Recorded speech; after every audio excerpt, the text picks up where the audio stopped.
Welcome. Today we're going to talk about why you need a risk assessment plan and basically what kind of return on investment and how you can get a return on investment from your risk assessment plan. Basically, anytime you have a risk management plan, it results in more uniform and effective operations. Anytime you have a risk, it's going to add inefficiency and inconsistency in your business operations. For example, if you don't have the materials to make a product, you're going to have a production shut down. Also, you want to make sure to, as you're going through your plan, when you create the risk registry, you want to make it operational in this case, by having an alternate source to avoid delays. And that way, you're later on we'll talk about customer satisfaction being improved.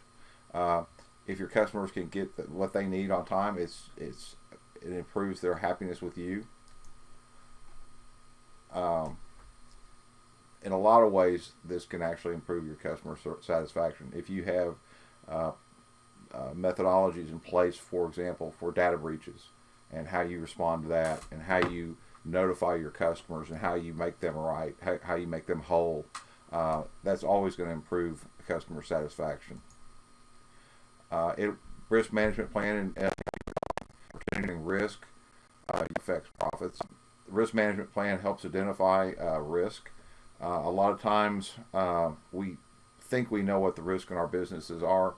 That's one of the reasons I really recommend using a framework, an outside framework, and hopefully one that's tied into your business. For example, when we start looking at, for example, in accounting, when we look at accounting ratios, you cannot compare grocery stores and car manufacturers accounting ratios because they're vastly different businesses. By going in and building your risk registry, you have a better chance of identifying all potential risk and coming up with some way of dealing with that operationally. It's fiscally prudent.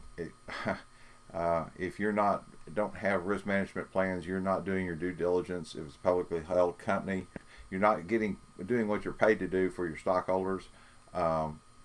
It can help you avoid losing money and can actually help you make money. It protects your resources. If you have got some kind of plan to deal with potential risk, it does not cost the company money, whether it's in personnel, material, equipment. You are all protecting all those assets of the company. Improves the brand. If customers can get your product when and where they need it, and not have to wait for shortages where you kills your production or a data breach, they will think more highly of your company. A lot of times out of risk management plan, you can actually come up with plans to deal with future risk because you're documenting this stuff. Plan you've in and evaluated and analyzed it for potential better ways of dealing with it.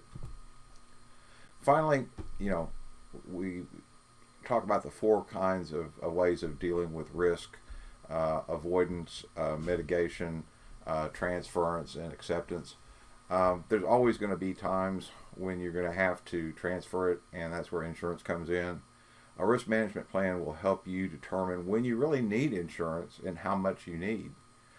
This whole presentation was developed out of a presentation by an insurance company, of course, but I think all of it is valid, and there are good reasons to go ahead and make sure that you have a risk assessment plan in place.